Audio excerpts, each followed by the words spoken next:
Hey guys, and welcome back to another video. In this video, we'll be going through a fixture analysis and how to maximize double game weeks given the fixture. This is inspired off of JB Fantasy Analyst's video, in which he did in a slideshow format how you can maximize and what is the optimal double game weeks, which is 57 using the 3 trades a week and up to 59 double game week players if you do use the boost correctly or maximize it. We know obviously that's going to be awfully hard to hit if you want to maximize or semi-maximize cash generation. Obviously you can't do both at once. That's almost near on impossible, or should be in theory, but also you've got injuries and other things like that you want to I guess be trading into or away from. That will probably knock you down to, I think I was sort of discussing with other people, somewhere in that 53 54 range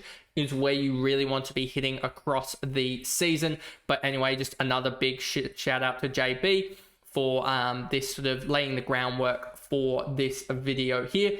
But before we jump into it, remember to like and subscribe, turn the notification bell on so you know when I upload, and let's jump into this. So as you can see here, we have the fixture, and this is something that you should probably already have in an Excel document or some sort of fixture planning. I know we all talk about starting teams in whichever fantasy sports you play, but BBL has such an influence on, you have to be looking at the first 3 rounds, you have to be looking at into the future, because you are just basically getting an extra shot at it. And with it being such a volatile scoring sport, and especially with the game, how the game mechanics are there, you can easily see the just guys having the same amount of double game weeks can fluctuate so much in point scoring, but giving your best chance to score as optimal points or as many as possible is through maximizing double game weeks. So having said all that, this is where the optimal game weeks schedule, I guess you would say, happens. If we look at this here and just flick this across for a second to that, yep.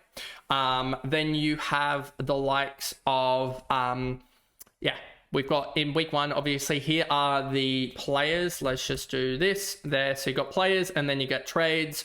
We'll make this a different color here. We'll make it that just for sanity's sake. And then we will also go and just do outside borders there.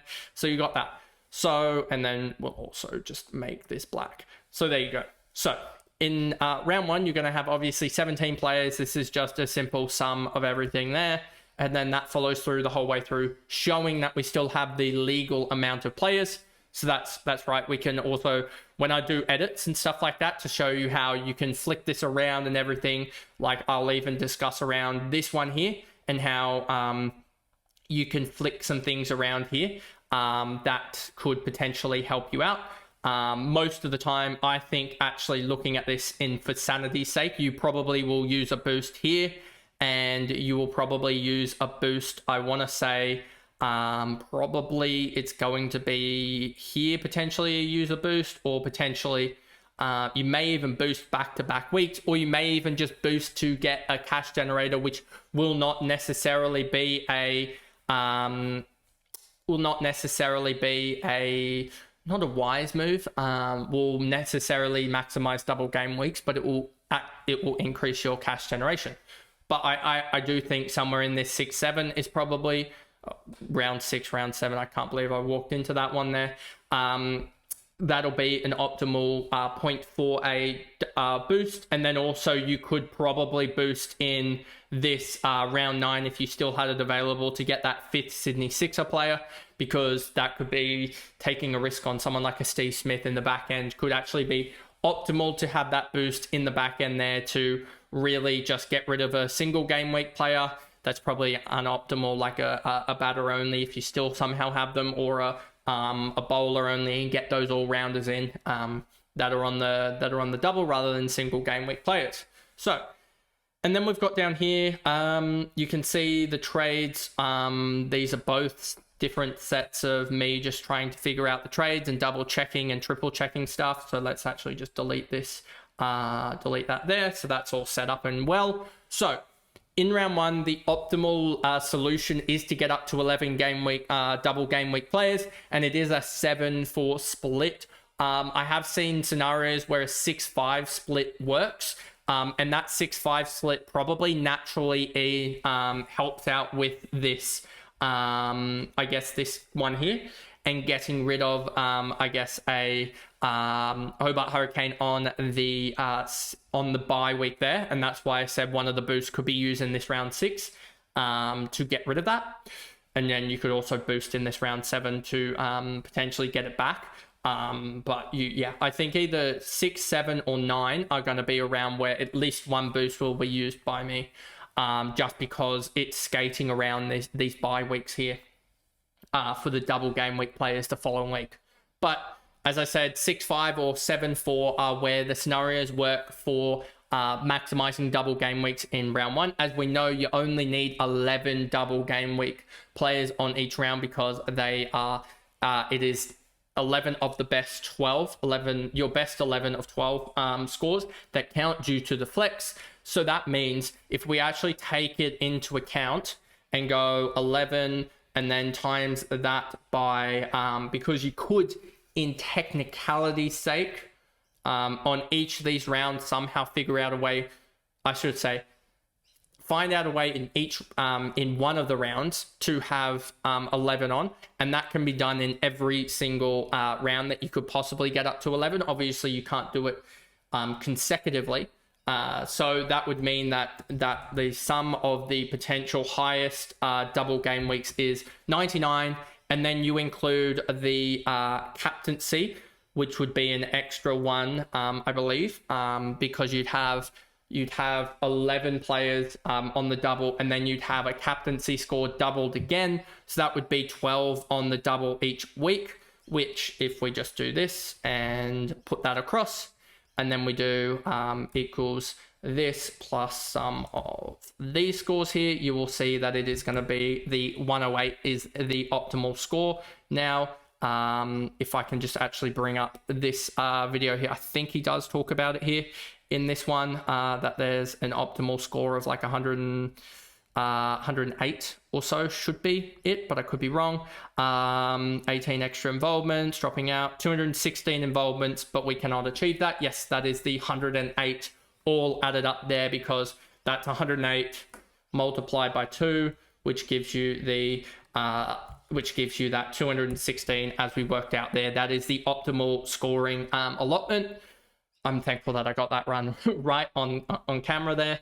But as we know, as you can see, the optimal that we can actually get to, if we look at this, is 59 plus, we'll just put in the 9 here, equal times by 2 equals, we'll do 2 times by the 9 plus the 59 is 136 is technically the optimal for it, which is 68 times by 2, if you haven't figured that out.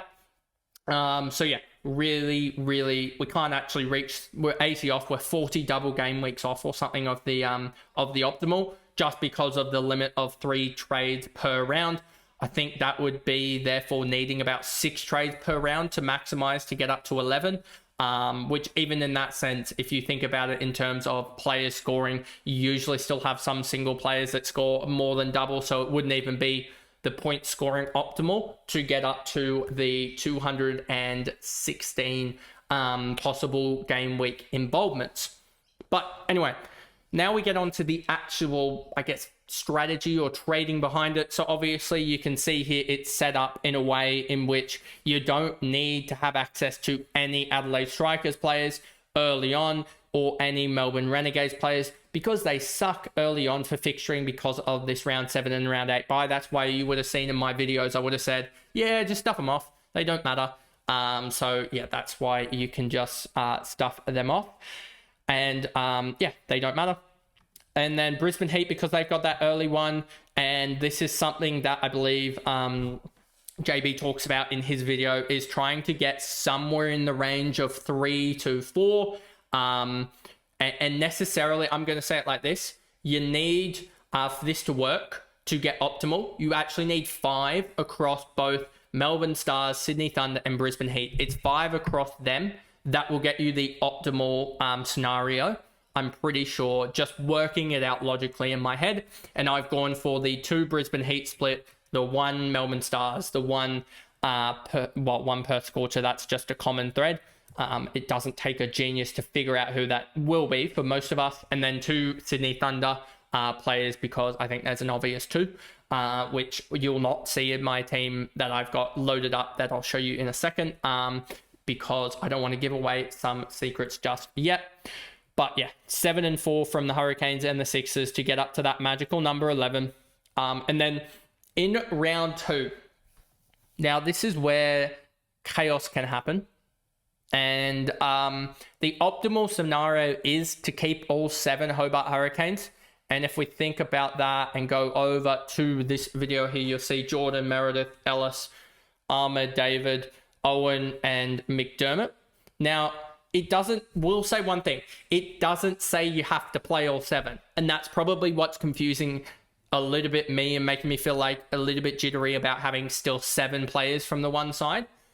But it doesn't say you have to play all 7. So you may, let's just do this, in theory, do something like this, because who will be on the double? It'll be Brisbane on the double. So you may do something like this, and then say Chauhan would probably be traded out anyway, but enough about that. You could do something like this, and then you'd have suddenly a side that looks whatever, but it would look something like that, and it already looks a little bit better.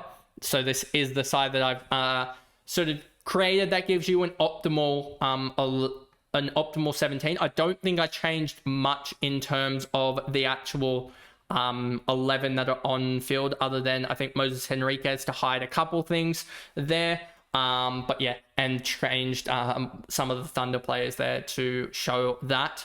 And then one thing I think we need to also focus on here is that this strategy, one of the hinge points that that I remember thinking about last night for this video, but forgot about it until then, is actually this wicketkeeper spot. This wicketkeeper spot, if you don't select the right way around, because if I put Benny McDermott and Joe Clark in there, it would say, oh, you get to the optimal number of players in that scenario still. If I was to go and still swap out a Sydney Thunder player, a Sydney Thunder keeper in Bancroft, or the likes of Gilks or someone like that, to a Joe Clark, and then get that Sydney Thunder batter in or bowler, doesn't really matter. They're kind of interchangeable. The wicket keepers are in their own spot because they're so differentiated. If you do that, you actually only get access in round 3 to 7 Hurricanes on field, but that 4th Stars player that's technically on the double is stuck on your bench. So therefore, if you pick your wicketkeepers wrong, you're actually taking your maximum down to 58 already. You're taking away a double game week player just because of selecting it wrong, in terms of having not enough keepers, or having a keeper, not enough keepers, or having a keeper wrong on the wrong double. So that's what I've sort of been talking about as well in my previews as well, that you can stuff it up that way.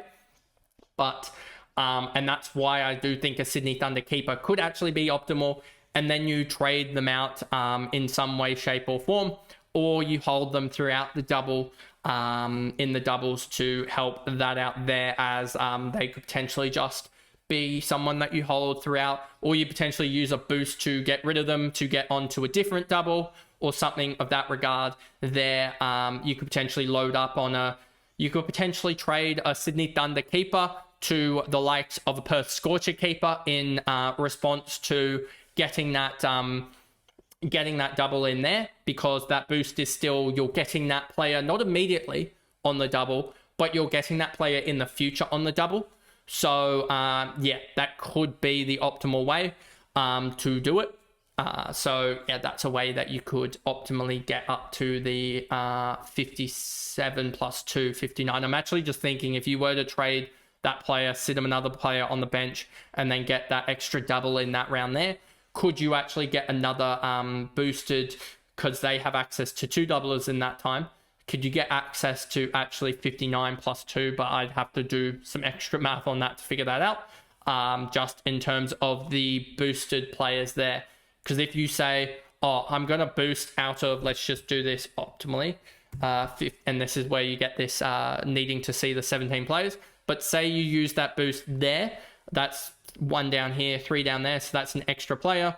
So therefore, if we just pull this across here to that, and then add an extra player here across the line, 5, 4, 4, 4, you can actually see that it's gone up to 61 there.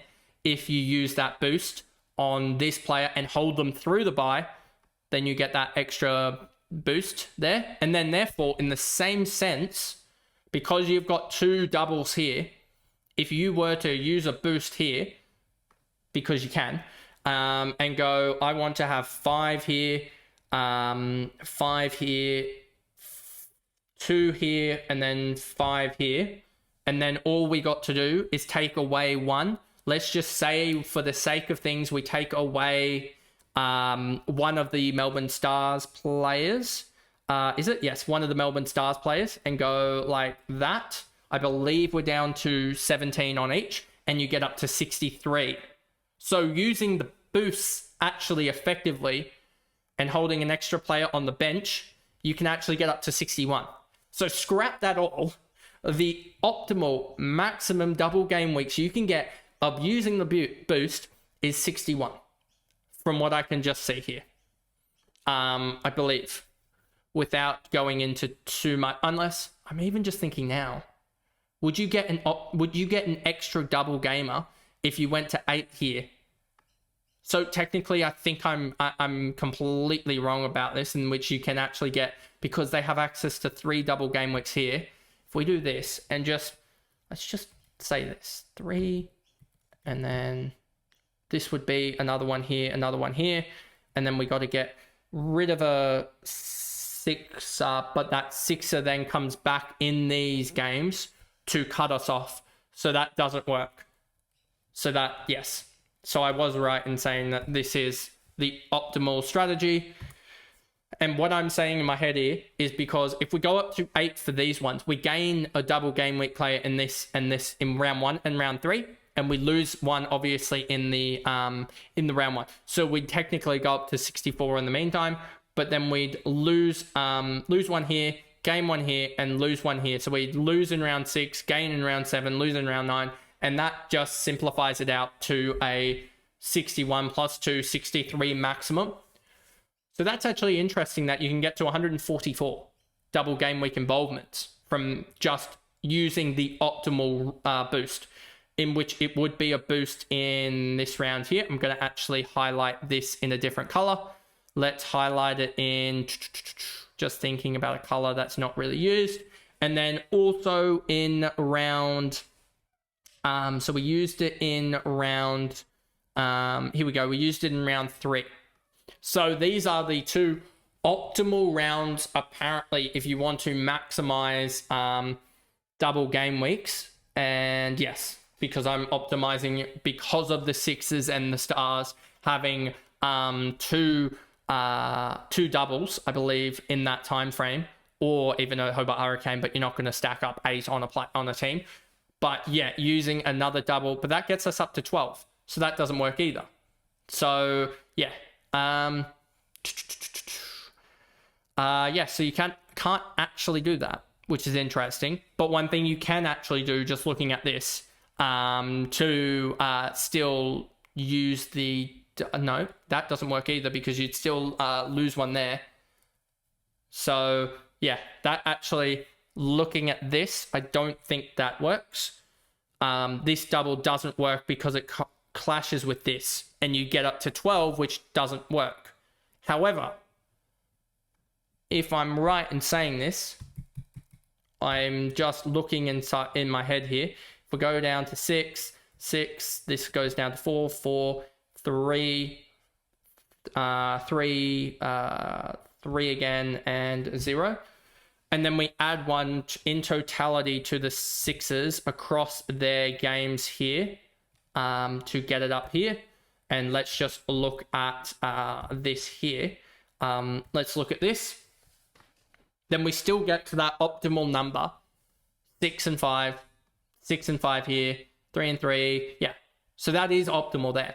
I hate to have done this on the run, but this just shows how you can slightly optimize something and get access to more double game weeks. In going a Hurricanes 6, Sydney Thunder, Sydney Sixers 5, you actually, with double game, the boost, you get access to that next, you get access to another double. I'm pretty sure I'm right in saying this, that you get access to 63 double, 61 plus 2. Which is quite interesting. Obviously, it would mean holding 4 on a bench here and 3 on a bench here and 3 on a bench here. Not the most optimal, but if you can make it work in which you have 11 on 2 of the rounds, and then you've got, so you actually maximize in this round and this round. Let's just point this out. You maximize in these 2 rounds, having 11 players, and you get up to 4, 7, 6, 6, 3, and then 6. So you really don't care about this round 8 double as much. So yeah, that looks to be the optimal that I can see from it. And I'm actually just thinking about it.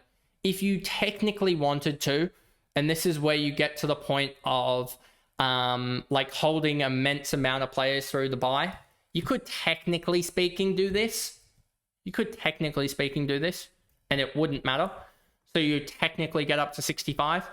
But a realistic sense, if we wanted to say 3 or 4 on a bye is optimal, then that is that. And then we'll go down to, that'll be 6 there. So I will work a little bit more on this before I start to release it, but it shows how you can take a concept and then really maximize it based on where you place your double game week players. And yeah, even just shows a single shift in strategy gets you access to 4 extra double game weeks, which is 8 extra scores. I believe I'm right in saying that. And is it 4 extra scores, or is it only the 2? I don't exactly remember, but yeah, it just shows that you can get access to 4 extra games, which then in each round, which then gets you up to 8 more games, which in each game, if you're getting 40 more points or 40, 35 points per player in those games, then you're getting access to roughly about 250 more points than you would in the in your other model. So it will take a little bit more fine tuning, but this is sort of the example that I have in front of me and how I've worked to fine tune it a little bit. There's still a little bit that I need to work out. But anyway, I hope you guys enjoyed that video. If you guys did and have other questions, hit me up in the comments below. But if you did enjoy that, remember to like and subscribe, turn the notification bell on, and I will see you guys later. Bye, guys.